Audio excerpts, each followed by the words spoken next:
They say the devil is in the details, but sometimes he's sitting right across the table from you, wearing an Armani suit and a smile that cuts like glass. Harrison thought he had won.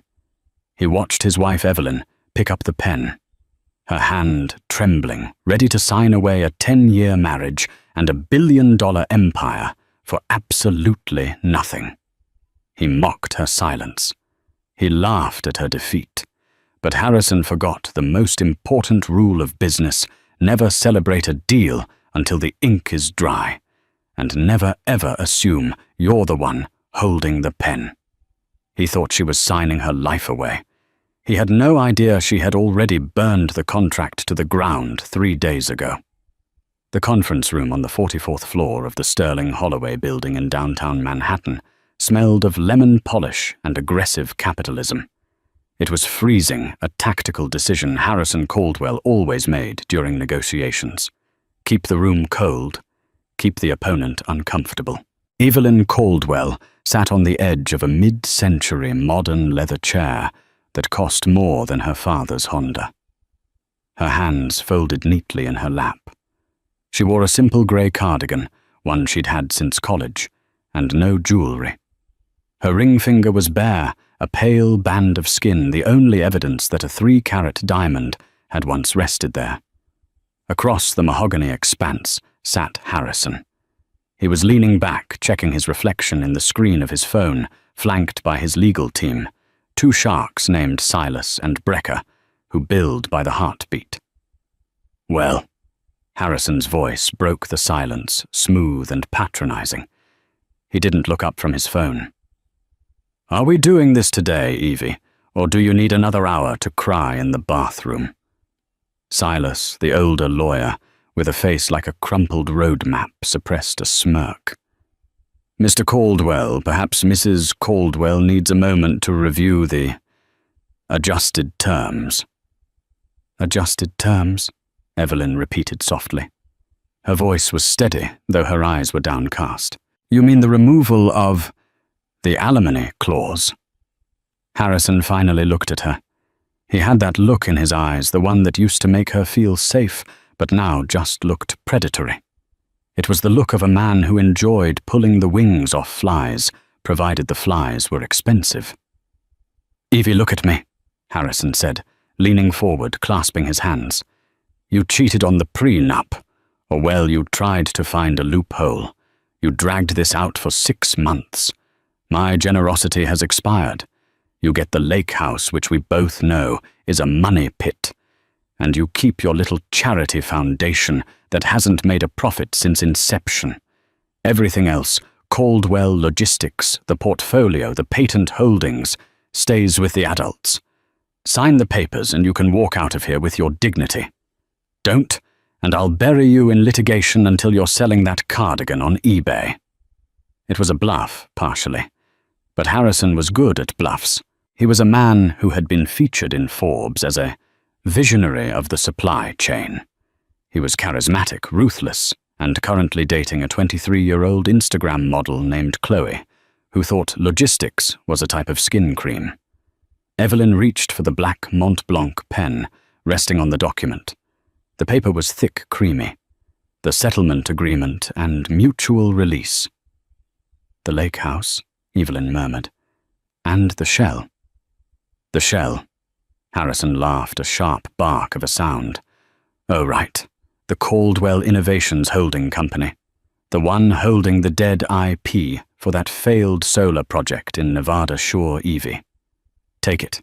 It's got a tax liability of $40,000 attached to it.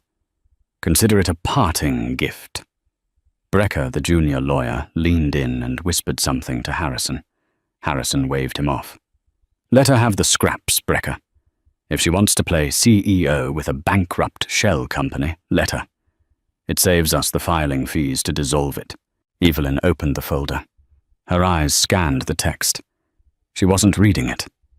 She had memorized every clause, every comma, every indented paragraph 3 nights ago, when her own lawyer, a man named Arthur Penske, who worked out of a strip mall in Queens, had emailed it to her. Arthur wasn't here today. Harrison had insisted on a friendly meeting without unnecessary counsel to save on fees. Another tactic. Isolate the victim. "You really think I'm stupid, don't you, Harry?" Evelyn asked, her voice barely above a whisper. Harrison sighed, checking his Rolex. "I don't think you're stupid, sweetie. I think you're quaint. You were a great art history major. You throw lovely dinner parties, but business. This is a shark tank. You're a guppy. I'm doing you a favor by cutting you loose before you get eaten." He stood up and walked over to the floor-to-ceiling window, looking out over the city. "Sign the papers, Evie. I have a lunch reservation at Le Bernardin at 1. Evelyn watched his back. She remembered the man she had married 10 years ago. He hadn't been this cold then. He had been hungry, yes, but not cruel. Success hadn't changed him.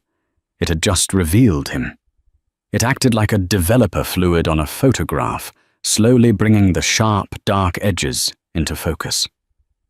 She remembered the nights she stayed up editing his pitch decks.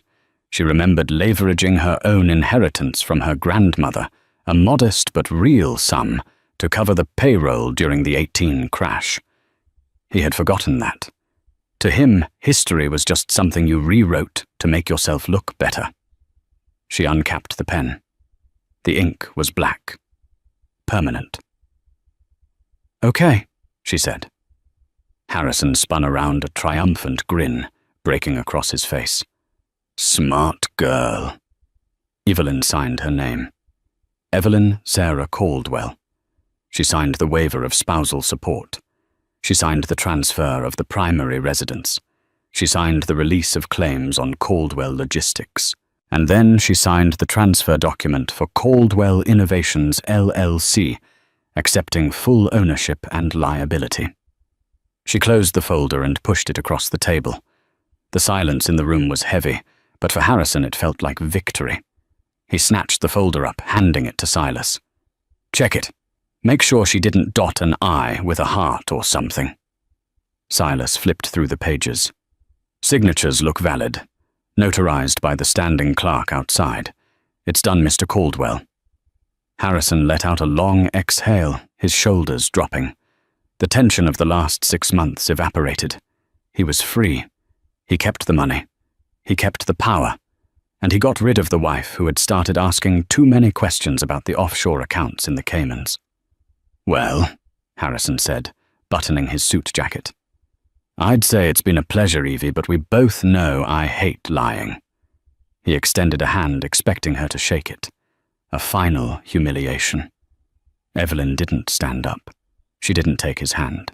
She simply reached into her tote bag, a battered canvas thing that looked out of place in the sleek office, and pulled out a single thin file folder. It wasn't legal size. It was standard letter size, blue. "I have something for you too," she said. Harrison frowned, his hand dropping. "What is this? A love letter? A beg for a second chance?" "No," Evelyn said. "It's a notification. Since I am now the sole owner of Caldwell Innovations LLC, and you have just legally severed all ties to it, waiving any right to its internal governance or assets. I thought you should see the minutes from the board meeting I held this morning." Harrison chuckled, looking at his lawyers. "She held a board meeting for a company with no employees and a negative bank balance. That's adorable." "Just read it, Harrison," Evelyn said. Her eyes finally locked onto his. The meekness was gone. The fear was gone. In its place was a flat, cold boredom. Harrison, annoyed, took the blue folder. He flipped it open. He scanned the first page. His brow furrowed. He flipped to the second page. His face went pale. "What is this?" he whispered. "It's the transfer deed," Evelyn said, standing up and smoothing her skirt. "You see, Harrison, you were so focused on Caldwell Logistics, the shipping trucks, the warehouses, the visible noise, that you forgot how you structured the company back in 2019. Harrison looked up, his eyes wide. "That's That's not possible. In 2019, Evelyn continued, her voice gaining strength, echoing slightly in the quiet room. To avoid a massive tax hit from the European expansion, you moved the intellectual property, the proprietary software that runs your entire logistics fleet, into a separate holding entity. You moved it into Caldwell Innovations. No, Harrison stammered. No, we moved it back. Silas, we moved it back in 2021. Silas was frantically typing on his laptop. I'm checking the records, sir. The paperwork was drafted. It was drafted, Evelyn interrupted. But you never signed it, Harrison. You were in Cabo with your assistant that week. You told me to handle the paperwork. So I did. I filed it in the pending drawer. And then, well, life got busy, and you forgot. Harrison looked at the paper in his hand. It was a confirmation of IP ownership. The trucks are yours, Harrison, Evelyn said, picking up her bag. The warehouses are yours. The office building is yours. But the software, the code that tells the trucks where to go, the algorithm that manages 80% of your client efficiency, that belongs to Caldwell Innovations. She took a step toward the door. And as of 5 minutes ago, when you signed that agreement mocking me for taking a worthless shell, Caldwell Innovations belongs to me. Harrison lunged across the table, grabbing the executed divorce papers from Silas. Rip it up, Brecker, shred it. The deal is off. It's already filed, Evelyn said calmly. My lawyer, Arthur, has been sitting in the court clerk's office for the last hour. I texted him the moment I signed. The digital receipt is in my inbox. She stopped at the door and looked back. Harrison looked like a man who had just stepped off a cliff and hadn't hit the ground yet. Oh, and Harrison, she added, a small, genuine smile playing on her lips. I'm raising the licensing fee for the software, effective immediately. It's going to be substantial. You might want to cancel lunch. She walked out. But the elevator ride down wasn't the end. It was just the beginning. Because Harrison Caldwell wasn't the type of man to lose $1 billion asset without a fight. And Evelyn knew that the hardest part wasn't signing the papers. It was surviving what came next. The glass vase that shattered against the wall of Harrison's office was an authentic Ming Dynasty artifact valued at roughly $45,000. At that moment, Harrison didn't care. He would have burned the entire building down if it meant getting the last hour of his life back. Fix it! He screamed, his voice cracking. The veins in his neck were distended, pulsing with a dangerous rhythm. I pay this firm $3 million a year in retainers. Fix it! Silas, the senior partner, looked significantly older than he had 20 minutes ago. He was pacing the length of the Persian rug, a phone pressed to one ear and a tablet in his hand. Harrison, please lower your voice. The secretaries can hear you, Silas hissed, covering the mouthpiece. I don't care about the secretaries. I care about the fact that my ex-wife, a woman whose biggest decision last year was what color to paint the guest room, just walked out of here holding the keys to my entire kingdom. Harrison slammed his hands on the desk. Get a judge. Get an emergency injunction. Freezing order. Anything claim she stole the documents. Claim she wasn't of sound mind. We can't claim she stole them. Brecker, the junior associate, piped up from the corner, his voice trembling. You handed them to her. We have it on video. The conference room records all negotiations for liability purposes. Harrison shot Brecker a look that suggested homicide was a viable legal strategy. Then claim fraud. She misled us about the contents of the LLC. She didn't mislead anyone, Silas said, finally hanging up the phone. His face was grey. I just spoke to our IP audit team. The transfer of the Atlas algorithm code to Caldwell Innovations was executed in 2019. It was signed by you, Harrison. It was filed with the patent office. The retransfer back to the parent company. The one you were supposed to sign.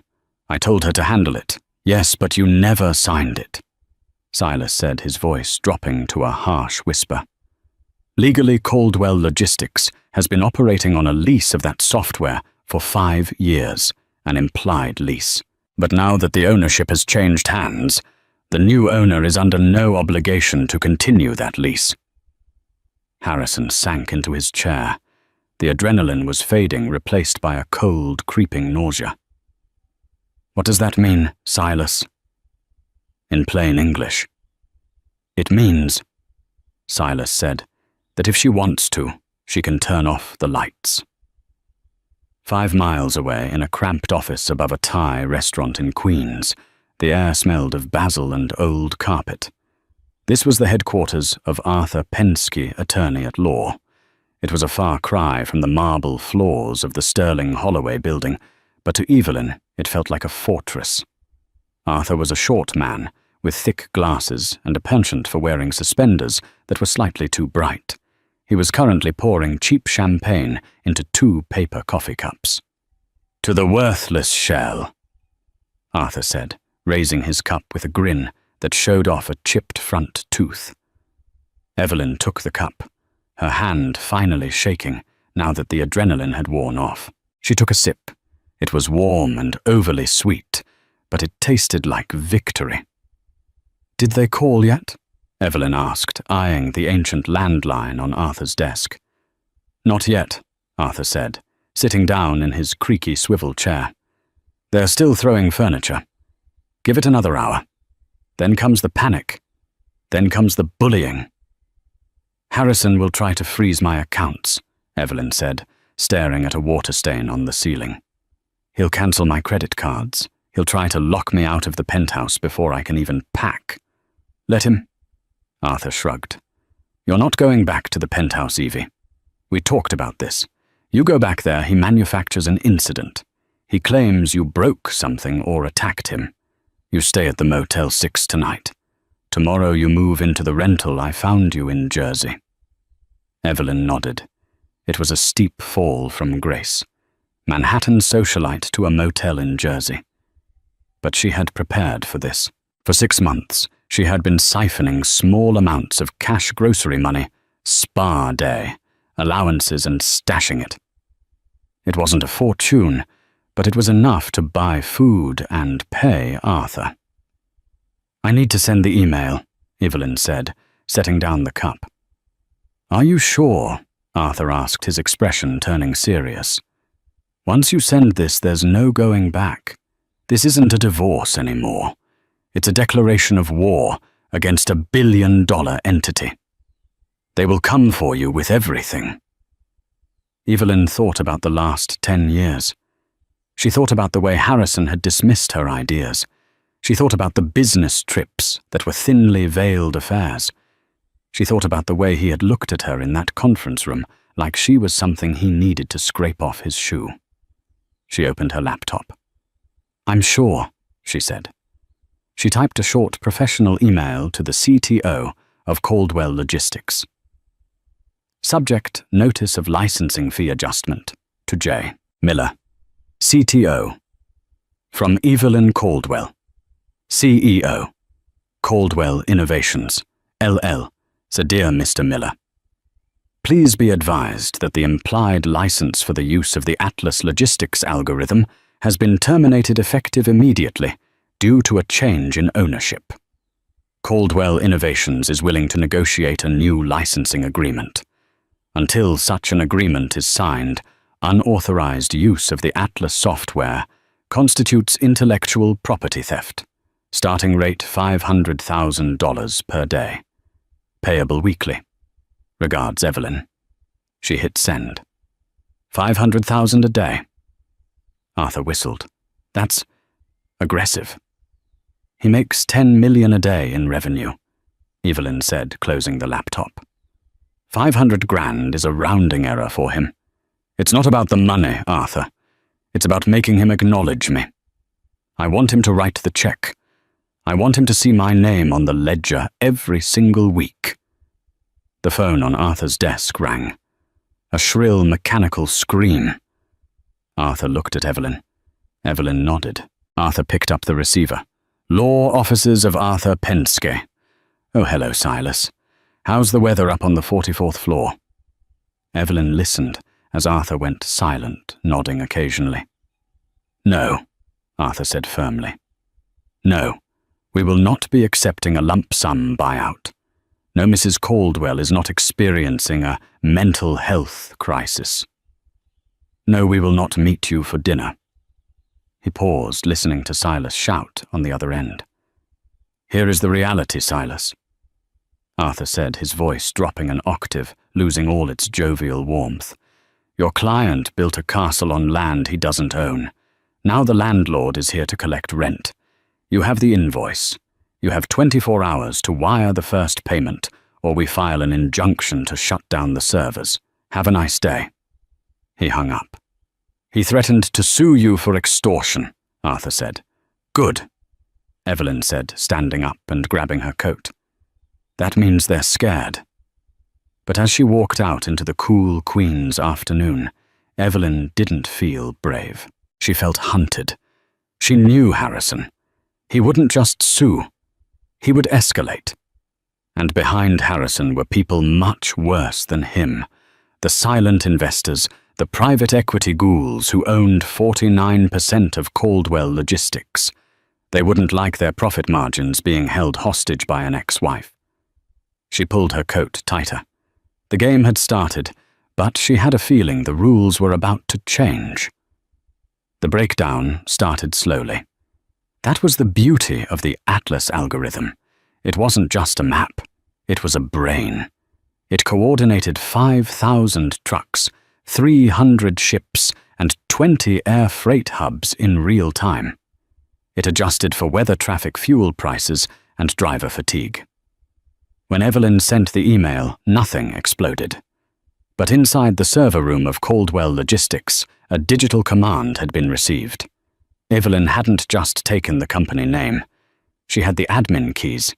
She hadn't shut the system down that would be illegal, a malicious act that could get her arrested.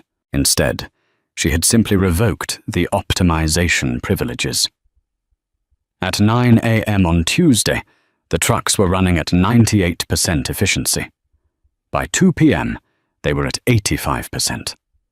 By Wednesday morning, the entire supply chain was bleeding.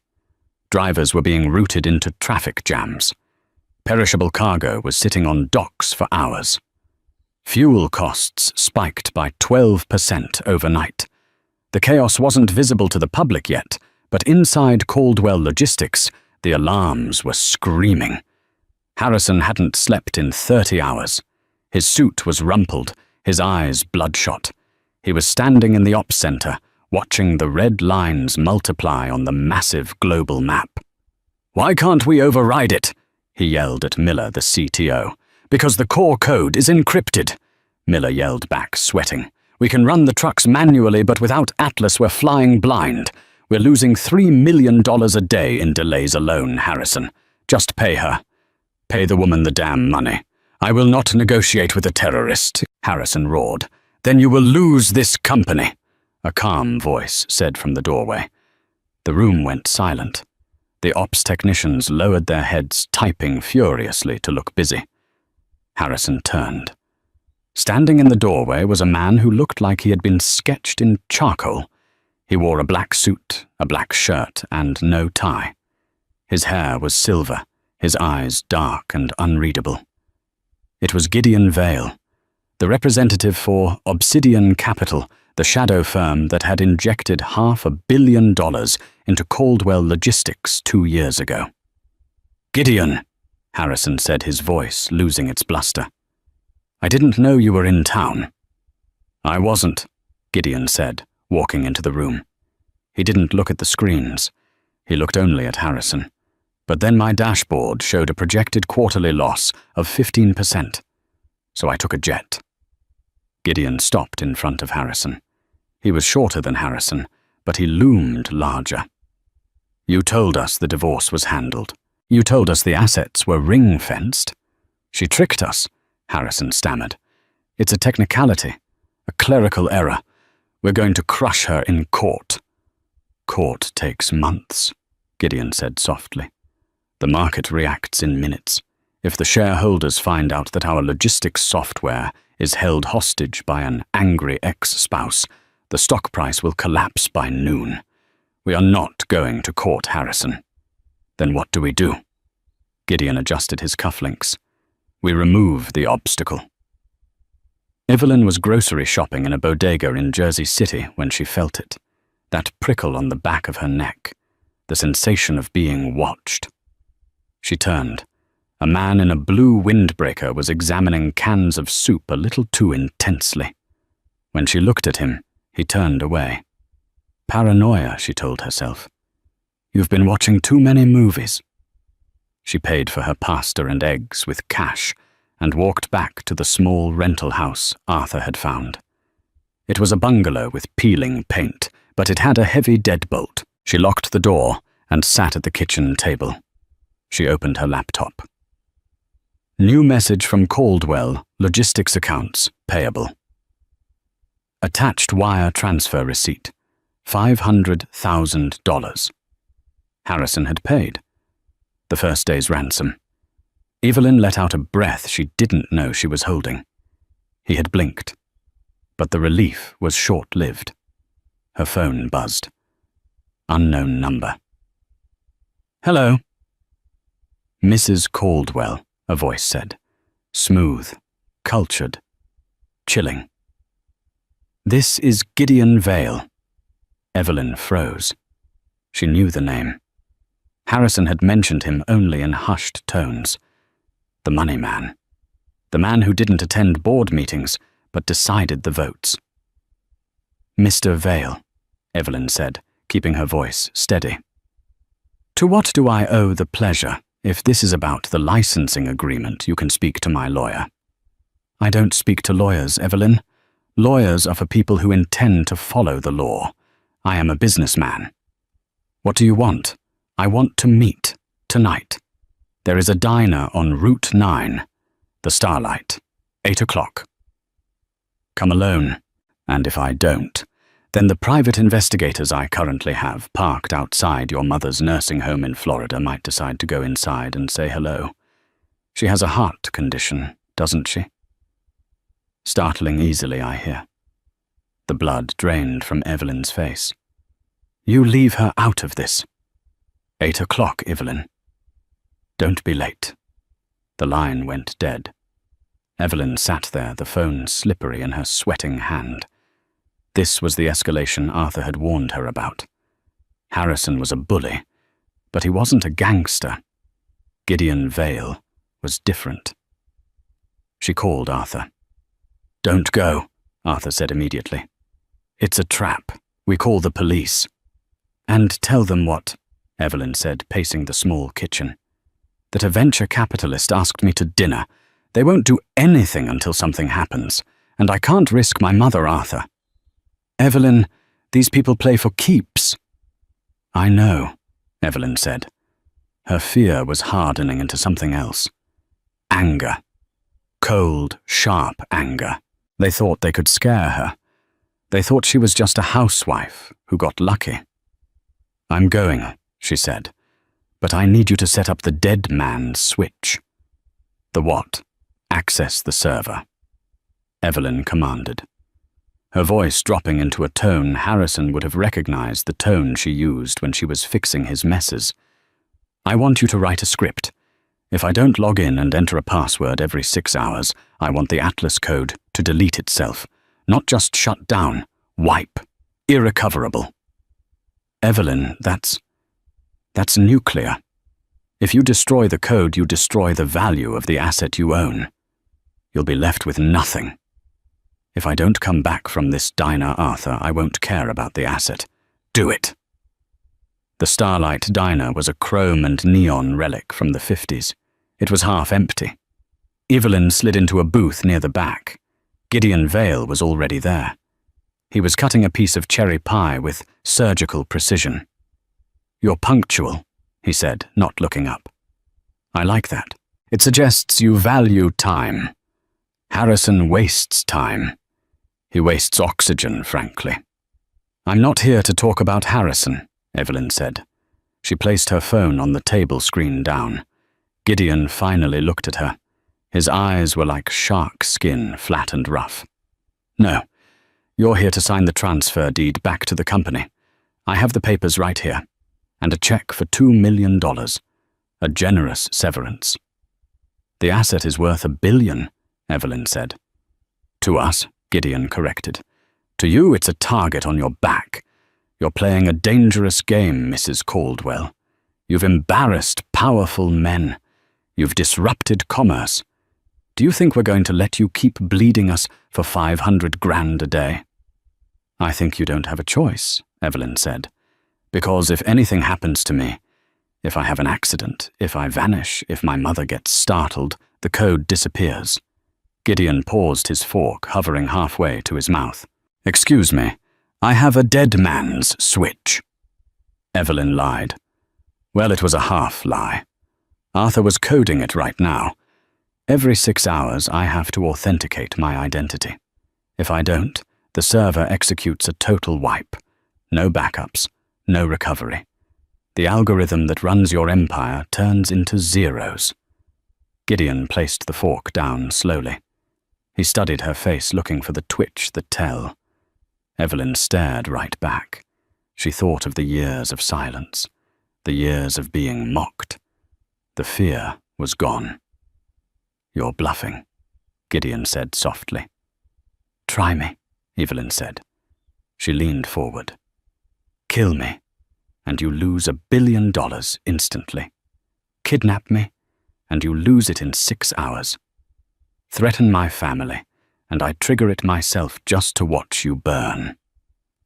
For the first time, Gideon Vale looked unsure. He saw something in her eyes that he hadn't expected. He had expected a scorned wife. He was looking at a CEO. $2 million is a lot of money, Gideon said, his voice less threatening, more negotiating. The price is $500,000 a day, Evelyn said, standing up. And I want a seat on the board. Gideon laughed, a dry, rasping sound. A seat on the board. Now you are delusional.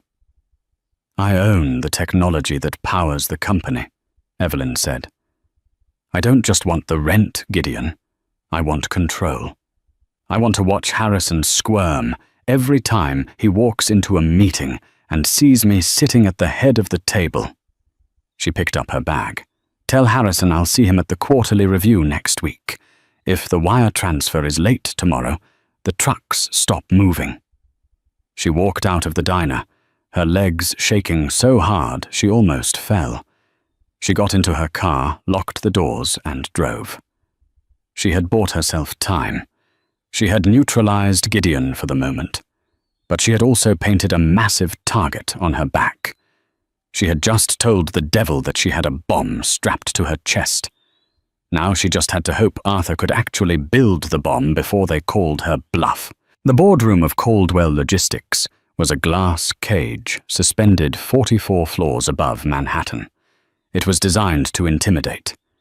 The table was a 20-foot slab of black marble.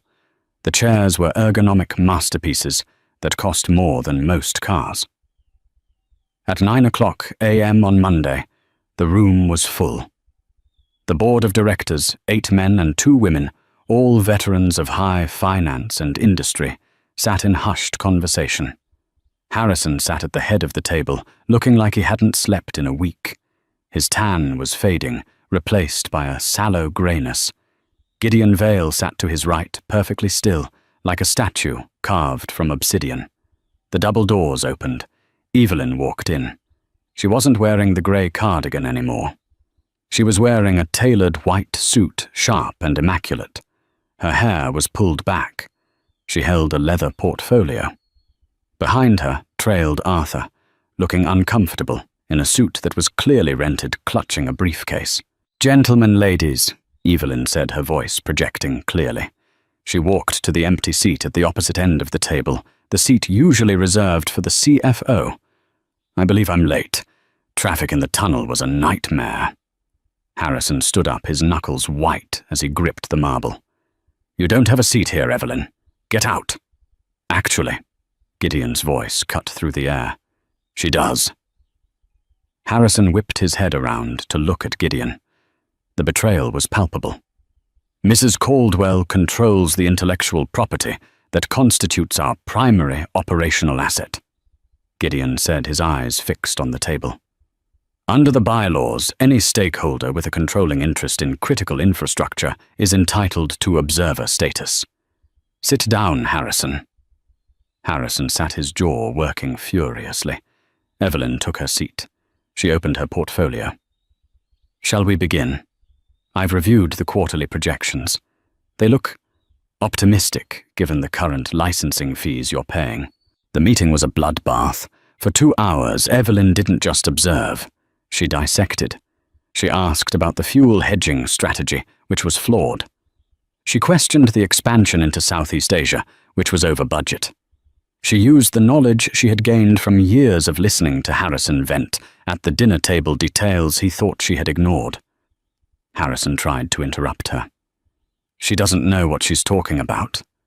She's an art history major." "And you," Evelyn countered, looking him dead in the eye, "are a CEO who forgot to sign a contract that cost this company $50 million in projected fees this quarter alone. Perhaps we should discuss competence, Harrison." The board shifted uncomfortably. A few members exchanged glances. They smelled blood in the water, and it wasn't Evelyn's. Then came the ambush. Harrison signaled to the screen at the front of the room. "Enough of this. While Evelyn is playing CEO, let's look at the reality of who we're dealing with." The screen flickered to life. It wasn't a spreadsheet. It was a video. It was grainy footage clearly taken by a private investigator. It showed Evelyn outside the Motel 6 in New Jersey, looking disheveled, carrying bags of fast food. Then it cut to her visiting Arthur's run-down office. "This is the business titan holding us hostage," Harrison sneered. "She's living out of a motel or hotel. She's broke. She's desperate. This licensing fee isn't business strategy. It's alimony by another name. She's mentally unstable, fueled by vindictiveness. I move for a vote of no confidence in her standing. We file for emergency conservatorship." The room went silent. It was a low blow. Cruel. Public humiliation. Evelyn felt the heat rise in her cheeks. She looked at the faces around the table. They were looking at her with pity, with disdain. "Is that all?" Evelyn asked. Her voice didn't waver, though her heart was hammering against her ribs. "It's enough," Harrison said. "You're a fraud, Evie. Go back to the motel." Evelyn stood up. She walked slowly towards the screen, standing in the light of her own grainy image. "It's true," she said to the room. "I am living in a motel. My accounts were frozen by Harrison's lawyers. I have been stripped of the lifestyle I helped build. But do you know why I'm in a motel?" She turned to face Harrison. "Because I spent the last of my liquid cash paying the server fees to keep your algorithm running this morning. Because while you were hiring investigators to stalk me, I was ensuring that the shipment of medical supplies to Chicago arrived on time. I prioritized the company. You prioritized your ego." She turned back to the board. "Harrison calls me unstable. I call myself the only person in this room who actually owns the thing that makes you money. You can vote to ignore me. You can vote to sue me. But if you do ask yourselves, do you trust Harrison to fix this? The man who broke it." She sat down.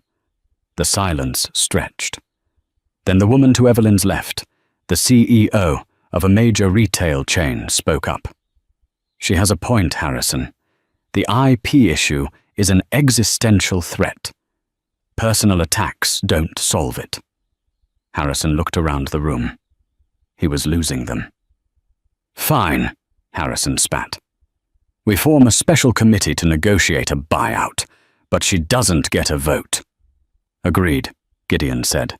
Meeting adjourned. As the room cleared, Harrison leaned in close to Evelyn. "You won a round, Evie," he whispered, his breath hot on her ear. "But you're still sleeping in a motel. And motels, they're not safe places. Accidents happen." Evelyn didn't flinch. "Try it, Harrison, and see what happens to your precious trucks." She walked out with her head high, but as soon as the elevator doors closed, she slumped against the wall. That was too close. Arthur wiped sweat from his forehead. "He's getting desperate. Desperate men do stupid things." "I know," Evelyn said. "We need leverage, real leverage. The algorithm isn't enough anymore. We need dirt." The following week was a game of cat and mouse. The licensing checks arrived, but always at the last possible minute. Strange cars were parked outside Evelyn's rental house. Her phone clicked when she made calls. Evelyn and Arthur were working out of the basement of the rental, now treating it like a war room. They were digging through the old data backups Evelyn had on an external hard drive, files she had saved from the family computer before she left. "Here," Evelyn said, pointing at a spreadsheet. "Look at this. Project Orion."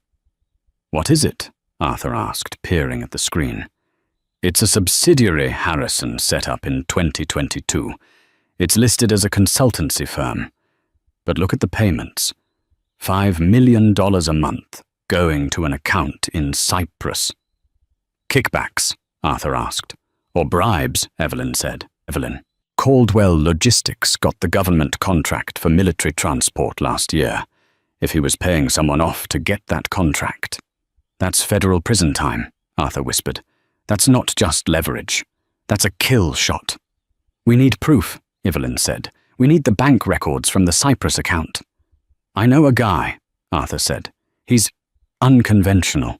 A forensic accountant who used to work for the IRS before he got fired for hacking. He can trace it. Call him." Arthur left to make the call. Evelyn stayed in the basement, staring at the screen. The blue light reflected in her eyes. She felt like she was drowning in the corruption. 2 hours later, Arthur came back. He looked pale. "He can do it," Arthur said, "but it will cost $50,000, cash." "I have the licensing money," Evelyn said. "I'll withdraw it tomorrow." The next day, Evelyn went to the bank. She withdrew the cash. She met Arthur at a coffee shop. "Here," she said, sliding the heavy envelope across the table. Arthur took it. He didn't look her in the eye. "Are you okay, Arthur?" Evelyn asked. "You're shaking." "Just blood sugar," Arthur mumbled. "I'll get the records. Meet me at the office tonight, 9 p.m. He left quickly. Evelyn watched him go. A knot formed in her stomach. Something was wrong. Arthur had been her rock, her only ally. But he looked guilty. She shook it off. She was paranoid. Gideon's threats were getting to her. At 8:55 p.m., Evelyn climbed the stairs to Arthur's office. The door was unlocked. "Arthur," she called out. The office was dark. The only light came from the street lamp outside, casting long shadows across the room. Arthur was sitting at his desk. But he wasn't alone. Sitting in the client chair, legs crossed, was Gideon Vale. Evelyn froze in the doorway. "What is this?" "Come in." "Evelyn," Gideon said smoothly. "Close the door." Evelyn looked at Arthur. He was staring at his hands. "Arthur," she whispered. "I'm sorry, Evie." Arthur said, his voice cracking. They found out about my brother." "His brother has a rather unfortunate gambling debt," Gideon explained, examining his fingernails, "and a pending indictment for securities fraud. We offered to make both disappear, in exchange for cooperation." Evelyn felt the floor drop out from under her. "You sold me out. I didn't have a choice," Arthur cried, looking up, tears in his eyes. They were going to put him in jail. Evie, he's the only family I have. What did you give them, Arthur? Evelyn asked, her voice cold as ice. The dead man's switch, Gideon answered. He held up a flash drive, or rather the access codes to disable it. Arthur was kind enough to provide the back-end entry. Gideon stood up. He walked over to Evelyn. It's over, Mrs. Caldwell. We have the codes. Our IT team is scrubbing the dead man protocol as we speak. In 10 minutes the threat will be neutralized. And without that threat, you have nothing. He reached into his pocket and pulled out a document. The transfer deed. Sign it, now. And maybe I won't have you arrested for corporate extortion. Evelyn looked at the paper. Then she looked at Arthur. The man she had trusted. The man she had shared cheap champagne with. You took the 50,000 too, didn't you? She asked Arthur. Arthur nodded shamefully. Evelyn looked back at Gideon. The room felt very small. If I sign, she said, do I get to walk away? You get to walk away, Gideon said, penniless, but free. Evelyn took the pen. She looked at the document. It was the end. She had played the game, and she had lost. The house always wins. She brought the pen to the paper, and then she laughed. It was a low, dry laugh that made Gideon frown. Something funny, Mrs. Caldwell? Yes, Evelyn said, dropping the pen. You think Arthur is the only one who knows how to code? Gideon's eyes narrowed. What are you talking about? Arthur built the first dead man's switch, Evelyn said, looking at the sobbing lawyer with a mixture of pity and disgust. But I knew Arthur was weak. I knew you would get to him eventually. Everyone has a price, right, Gideon? She took a step back toward the door. So last night, after Arthur went to sleep, I installed a secondary protocol, a Judas protocol. It triggers not if I fail to log in, but if the primary dead man's switch is disabled by an external IP. Gideon's face went white. He pulled out his phone. He dialed frantically. Check the server. Check it now. He listened for a second. Then he threw the phone against the wall. It shattered. What did you do? He hissed, advancing on her. I encrypted the data, Evelyn said. It's not deleted. That would be wasteful. It's ransomed.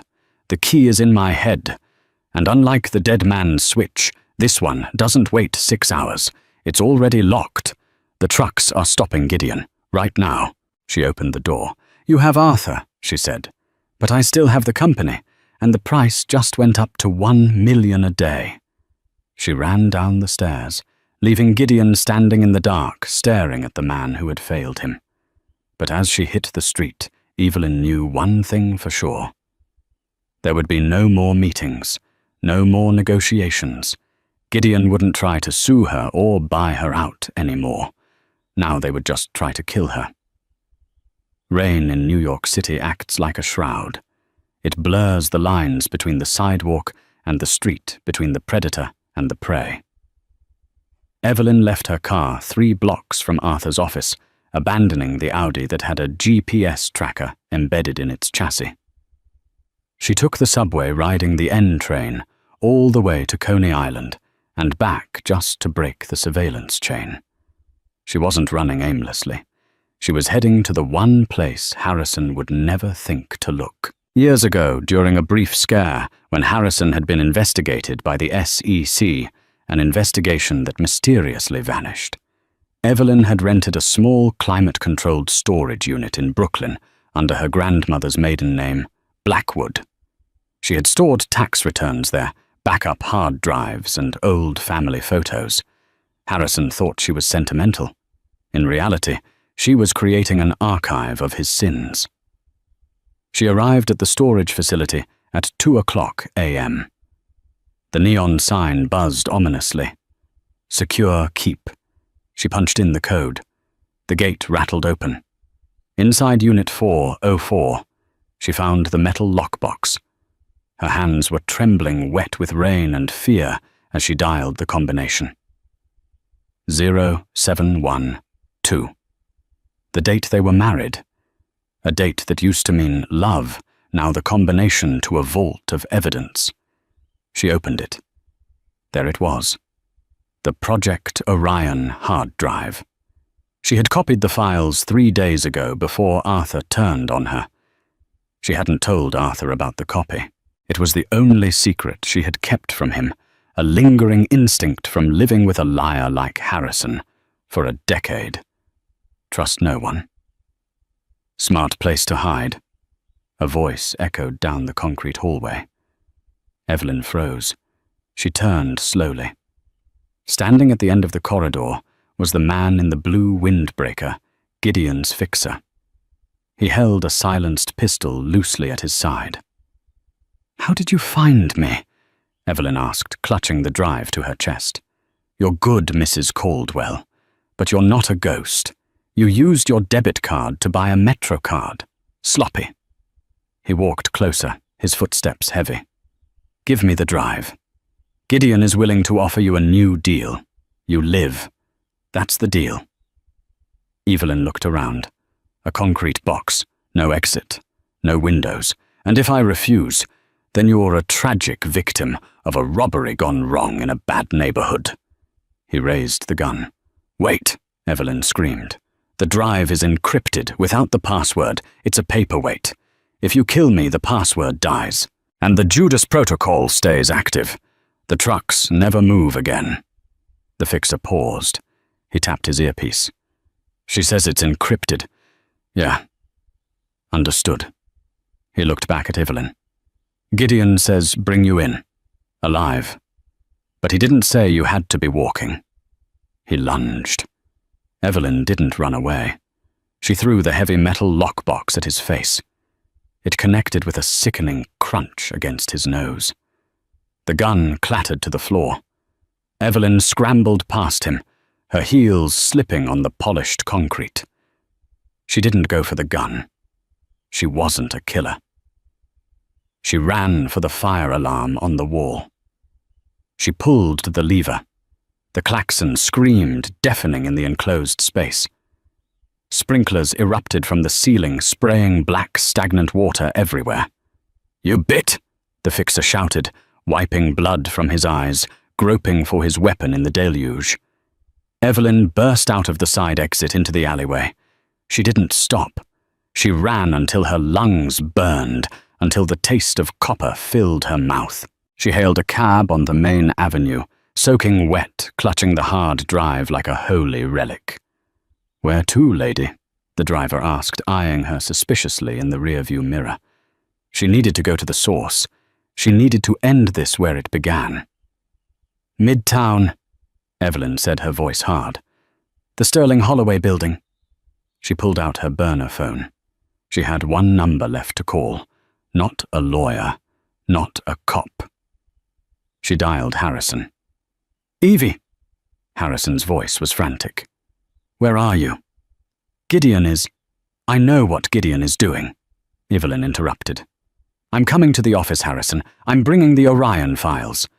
"Don't!" Harrison yelled. "He's here. He's in the boardroom. He'll kill you." "He can try," Evelyn said. "But Harrison, if you ever loved me, even for a minute, you better be ready to pick a side. Because in 20 minutes, I'm burning the whole thing down." She hung up and looked out the window. The city lights blurred into streaks of gold and red. The game of cat and mouse was over. It was time for the lioness to enter the cage. The lobby of the Sterling Holloway building was empty at 3 a.m., save for the night security guard, an old man named Earl, who had known Evelyn for years. "Mrs. Caldwell." Earl blinked, looking at her sodden clothes. "You all right?" "I'm fine, Earl," Evelyn said, marching toward the elevators. "I forgot something upstairs. If anyone tries to come up after me, lock the elevators." "Yes, ma'am." She swiped her keycard. Gideon had tried to deactivate it, but he had missed the secondary admin override she had installed in the security mainframe. The light turned green. The elevator rose. 10, 20, 30, 44. The doors opened. The lights in the office were blazing. Standing in the center of the open-plan floor was Gideon Vale, flanked by 2 more security contractors. Harrison was pacing by the window, a glass of scotch in his hand, looking like a ghost. "You have a death wish, Evelyn," Gideon said. He didn't look angry anymore. He looked bored. "You escaped my man in Brooklyn. Congratulations. But there are no fire alarms here." Evelyn walked into the room. She was soaking wet, her hair plastered to her face, but she held the hard drive high. "The Orion files," she said. "Bank transfers, emails, dates, times. Proof that you and Harrison bribed a frantic senator to secure the defense contract. Proof of money laundering through Cyprus." Harrison flinched. "Evie, please, put it down." "Give it to me," Gideon said, extending a hand. "And I will let you walk out. I'll even release the trucks. We can call it a draw." "A draw?" Evelyn laughed. She walked over to the nearest workstation, a desk belonging to a junior analyst. She plugged the hard drive in. "What are you doing?" Gideon signaled his men. They drew their weapons. "Don't shoot!" Harrison screamed, stepping between them and Evelyn. "If you shoot her, the noise triggers the building sensors. The police will be here in 2 minutes." "I own the police," Gideon roared. "Move, Harrison." Evelyn's fingers flew across the keyboard. "You might own the local precinct, Gideon, but do you own the NASDAQ?" "What?" Evelyn hit the Enter key. On the massive wall of screens at the front of the room, the screens usually used to track global shipments, a new window popped up. Then another. Then another. "I just uploaded the Orion files to the SEC whistleblower portal," Evelyn said, her voice cutting through the tension.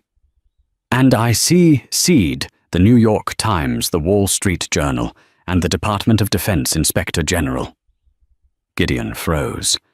His face went ashen. You didn't." "I did," Evelyn said. "The email just went out. You can shoot me now, Gideon, but you can't shoot the internet. It's done. The stock price will hit 0 by the opening bell." Gideon stared at the screen. He saw the confirmation receipts.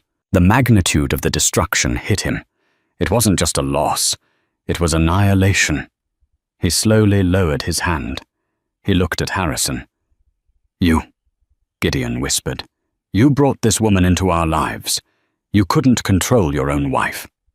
"She's not my wife," Harrison said, his voice quiet, looking at Evelyn with a strange mixture of horror and awe. "She's the CEO." Sirens began to wail in the distance. Not 1 or 2, a fleet of them. Evelyn leaned back against the desk, exhaustion finally hitting her. "I suggest you call your lawyers boys, although I doubt they can help with treason charges." Gideon looked at the window, perhaps calculating the drop. Then with a sneer he sat down in a chair and straightened his tie. "It's a white-collar crime, Evelyn. I'll be out on bail by lunch. I'll spend 2 years in a minimum security camp playing tennis. You haven't won." "Maybe," Evelyn said, "but you're forgetting one thing." "What's that?" "The Judas Protocol," Evelyn said. "I never unlocked the trucks." "So," Gideon spat. "The company is dead anyway." "No," Evelyn said. "The logistics company is dead, but the software, the IP that I own, is worth more than the trucks. And while you were arguing, I signed a sale agreement." She turned the monitor around. "Acquisition offer accepted. Amazon Web Services acquires Atlas Algorithm for $1.2 billion. "I sold it," Evelyn said, "to your biggest competitor. They don't want the trucks. They just want the code. And since I'm the sole owner of Caldwell Innovations, I keep the check." Harrison dropped his glass. It shattered on the floor. You sold my life's work." "No, Harrison," Evelyn said, walking past him toward the elevators as the flashing lights of police cruisers washed over the walls. "I sold my property. You just worked there." The elevator doors opened. A SWAT team poured out, shouting commands. FBI, hands in the air! Evelyn stepped aside, letting them swarm past her. They grabbed Gideon. They grabbed Harrison. Harrison looked back at her as he was cuffed. He looked small, defeated. Evie, he called out. Evie, help me. I'm your husband. Evelyn pressed the button for the lobby.